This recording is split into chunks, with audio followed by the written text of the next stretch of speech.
Dobrý večer, vážení diváci. Som rada, že sledujete znovu našu televíznu talk show Dotyk krásy. Našim dnešným hosťom bude niekto, koho určite poznáte.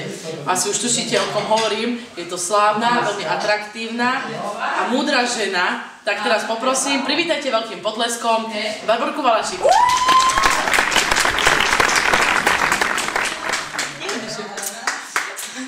Usaďte sa u nás. Ďakujem krásne.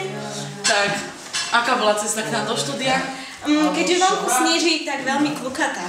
Kľukatá? Kľukatá. Áno, dobre. Dúfam, že máte zimné pneumatiky na každej pneumatike. Aj s reťazom. Nech sa páči, pomôžte sa. Pripíme si na vaše zdravie. Aj divákom. Tak. Prečo ste prijali naše pozvanie? Bo si ma zavolali. Dneska ráno o 6:00. Dobre, tak začneme na našu tému. Téma je hlbina, hlbine sa ozýva. Povedzte, čo cítite, keď ste na dne? Nešťastie. Depresiu. Čo je pre vás najdepresívnejšie? Najdepresívnejšie ten hluk naokolo. Počkajte, poprosím pána režiséra, aby odviedol toto slečinu. Je strašne hlučná. Dobre, tak ale vráťme sa, milí diváci, k našemu hostovi. Našim dnešným hostom je Barborka Valašíková a bude nám rozprávať o sebe a o svojich depresiách. Tak, povedzte mi, ktorá životná situácia bola vo vašom živote pre vás najťažšia? Najťažšia? To, že som dneska ráno musela staviť. Dobre, ďakujem. A ako ste sa z toho dostali? Takže som si ešte pospala ďalšie 4 hodiny. Páni, 4 hodiny. Koľko je 4 hodiny?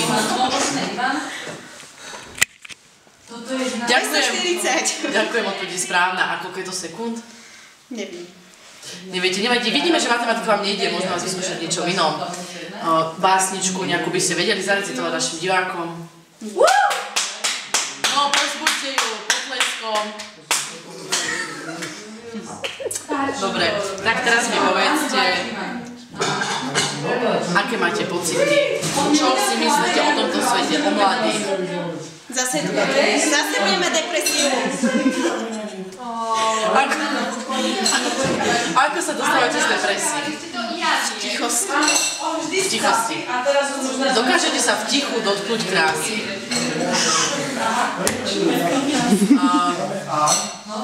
Dáme si reklamný shot, dobre? Poprosíme reklamu. Pán režisér. Máš? Tí dvaja, keď čo spolu mňa tak rozčulujú, že ja chytím depresiu. Zuzana, prosím ťa, mama volá. Nemôžem, mám špinavé ruky. Ale ona chce s tebou volať, Zuzka. Nedám ti ju. Tak ale však nech si udrž, že mama sa chce dlhšie volať. Hore máš telefón.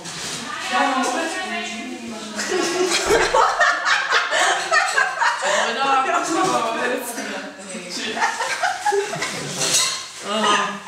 Dobre, počkajte, musíme si pomyslieť nejaké otázočky. Môžete odpovedať celými súvislými vetami, to páže. Ja nestihnem, to sa ešte mi copať. Keď som jak debil. No počkajte, to sa natáčaš, či sa máš reklamu? Dobre, počkaj. Povedz, že by si mi odpovedal na ktorú otázku. Určite nie básničku. Proste, ale fakt odpovedaj celými súvislými vetami. A sme tu späť. Dobre, môžem? Potlesk.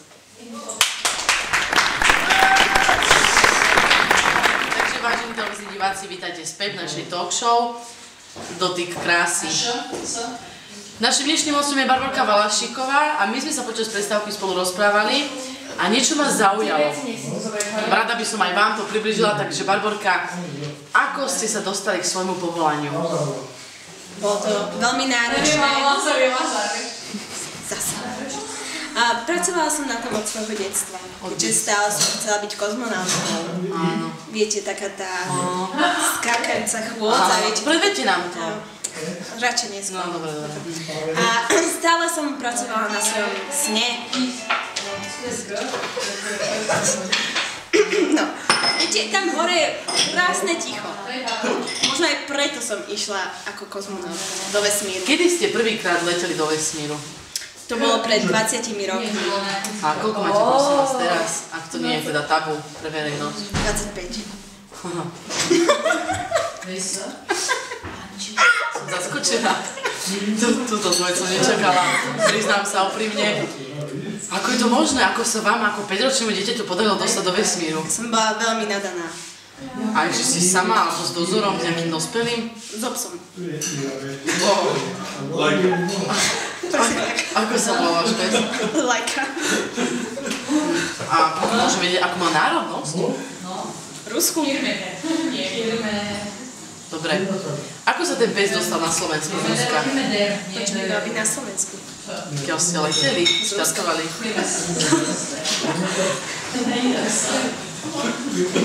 Dobre. Z jednej osminy som Ruska, aby ste vedeli. Z jednej osminy. Koľko máte vy predkov? 8. Starých rodičov? Áno. 8? Každý si nakadiel? A kto je tá jedna osmina? Ktorá? Tá ruská. Moja babka. Z toho strany. Maminej. A máte aj iné národnosti? Môžete nám ich povedať? Takže tá ruská, slovenská, máme tam aj izraelskú, americkú, Chile, Austrália, Mexiko, Fínsko, Švédsko. Mám pocit, že už je 9.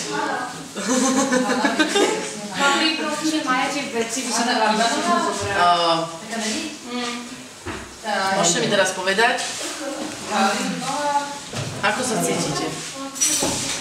Ten hluk už bol ticho, takže trošku lepšie. Čo robíte, keď máte migrénu? Čo robím vtedy?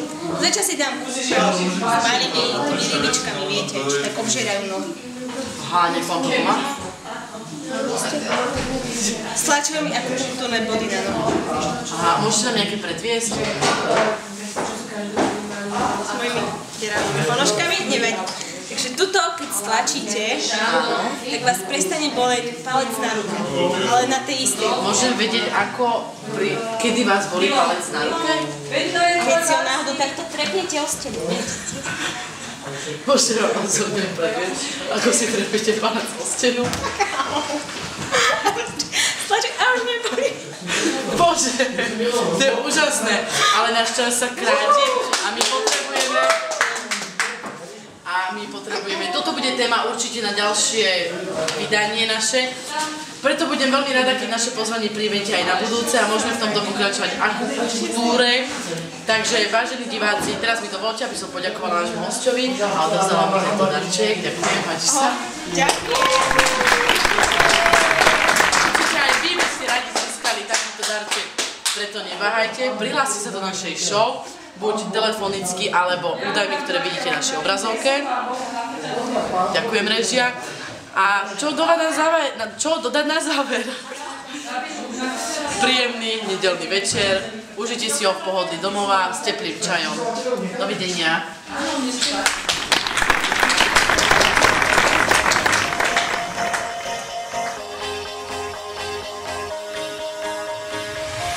Do you ever feel like a plastic bag